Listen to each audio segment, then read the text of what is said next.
आज तक हमने इतने सारे पार्ट बजाए हैं। बचपन से लेकर आज तक हमने लंबी अभिनय किया, पार्ट किया।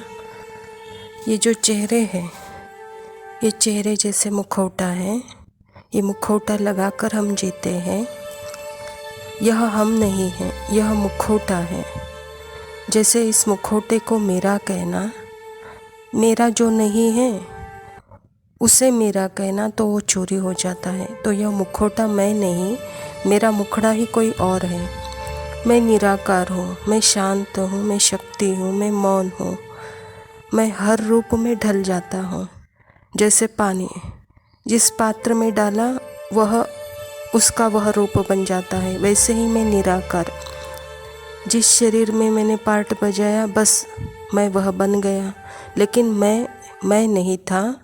मैंने इस पार्ट में पार्ट के रूप की अपनाया, अर्थात उसे मेरा कहा। तो चोरी क्यों? क्योंकि इसको मेरा कहना, ये जो मेरा नहीं है और मैंने इसको मेरा कहा तो चोर है, क्योंकि मेरा माना है ना।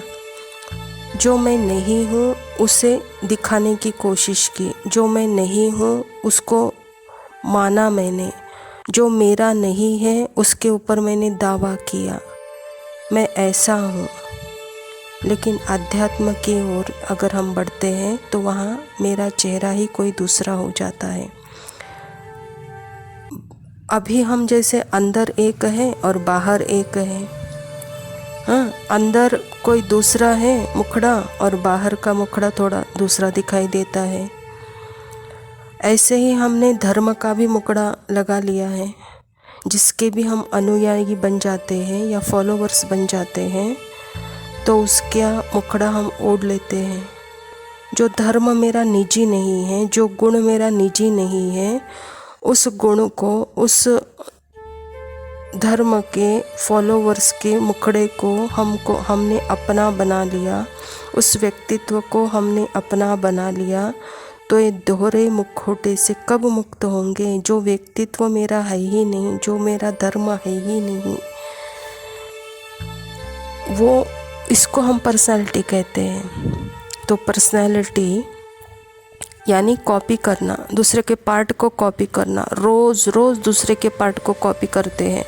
अच्छा, किसी बुरे का कॉपी करो, वो नहीं करते हैं, क्योंकि हमें पता है हर अच्छा व्यक्ति किसी दूसरे अच्छे की कॉपी कर रहा है, यानी उसका चेहरा ओढ़ लिया है। हमारे भी दो चेहरे हैं, प्राइवेट चेहरा, पब्लिक चेहरा। प्राइवेट में अलग होते हैं और पब्लिक में अलग होते हैं, लेकिन ओरिजिनल फेस का क्या है? असली चेहरा कहाँ छिप गया है, कहाँ छूट गया है? उसके ऊपर कितनी परत लगी हुई है, चेहरे पे चेहरा कितना ओढ़ लिया है। अभी फिर उसे शून्य से शुरू करो। शून्य में जाओ, शून्य में डूब जाओ, निराकार शांत में खो जाओ। तुम बहुत सुंदर हो। जिस आदमी के पास एक चेहरा होता है उसे कोई तनाव नहीं होता, और जिस आदमी के पास सुबह से शाम तक उसके बदलता रहता है चेहरा, और उस बदलने में वो बहुत अपने आप को होशियार समझता है, तो वह बहुत तनाव में रहता है, बेचैनी में रहती है। उसे समझ में नहीं आता है कि ये क्या हो रहा है। लेकिन आध्यात्म में चेहरा एक ही होता है, शून्य होता है। जैसे फॉर एग्जाम्पल, एक व्यक्ति दुकान से जब मंदिर जाता है, वहाँ अनेक चेहरे बदलता है। मंदिर में जाता है तो वहाँ अंदर बदला हुआ रूप होता है, और वही व्यक्ति जब बाहर आता है तो अपवित्रता नहीं है, लेकिन चेहरा बदल कर जब अंदर जाते हैं तो वहाँ पाप हो जाता है। जूते से कोई पाप नहीं होता, लेकिन चेहरा बदलने से पाप हो जाता है। पंडित क्या करता है? अपने विचारों, किसी दूसरे के विचारों को चोरी करता है। साधु क्या करता है? अपने भी बड़े की मुखौटा चोरी कर लेता है और अपने आप को ईमानदार साधक समझता है। तो ऐसे मुखौटे चुराने वाले यहाँ बहुत हुए हैं, लेकिन रियल नहीं है। तो तुम क्या हो? तुम जानो, अपने आप को पहचानो, अपने आप का आचरण करो। जो हो उसी आचरण से अंदर से बाहर, बाहर से अंदर, तो उस अनुभव में खो जाओ, रियल में आ जाओ, अपने आप को पहचानो। मैं कौन हूँ? मैं एक निराकार, मैं एक शून्य, मैं एक शांत, मैं अशरीरी, मैं एक शक्ति, निराकार, जहाँ कोई आकार नहीं है। ये जो आकार दिख रहा है, ये आकार मेरा नहीं है और ये मैं नहीं हूँ। तो जो निराकार है, उस निराकार के अनुभव में, इतने अनुभव में खो जाओ, क्योंकि वही मैं रियल हूँ। और रियल जब होंगे तो अंदर एक बाहर एक दूसरा नहीं रहेगा और रियल रियल ही रहेगा। ओम शांति।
Shanti.